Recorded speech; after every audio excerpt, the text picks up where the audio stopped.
बाजपाटी विधानसभा क्षेत्र सीतामढ़ी जिले में स्थित है और यह सीतामढ़ी लोकसभा क्षेत्र का हिस्सा है। ये एक सामान्य सीट है, यानी यहाँ पर आरक्षण लागू नहीं है। यहाँ कुल मतदाता संख्या लगभग 2,70,000 के आसपास है।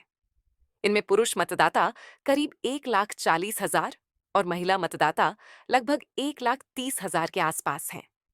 जातीय समीकरण की बात करें तो यादव समुदाय इस क्षेत्र का सबसे बड़ा वोट बैंक है, जिनकी संख्या लगभग 20% से अधिक है। मुस्लिम मतदाता भी 10 से 12% तक हैं और चुनाव के नतीजे पर सीधा असर डालते हैं। अनुसूचित जाति की आबादी 15% के करीब है। वहीं सवर्ण जातियों में राजपूत और ब्राह्मण की उल्लेखनीय मौजूदगी है। भूमिहार और कायस्थ भी अपनी उपस्थिति दर्ज कराते हैं। अति पिछड़ा वर्ग जैसे कुशवाहा, नोनिया, तेली, धानुक और अन्य जातियां भी बड़ी संख्या में हैं और अक्सर चुनाव का पासा पलट देती हैं। अब बात करें पिछले चुनाव नतीजों की।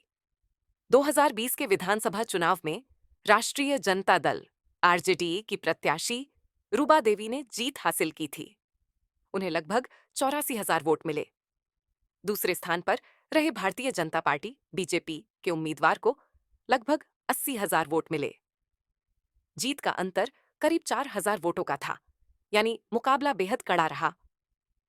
2015 के चुनाव में भी आरजेडी ने यह सीट जीती थी, जबकि 2010 में जेडीयू उम्मीदवार ने यहां बाजी मारी थी। इससे साफ है कि बाजपाटी सीट पर सत्ता का संतुलन बार बार बदलता रहा है।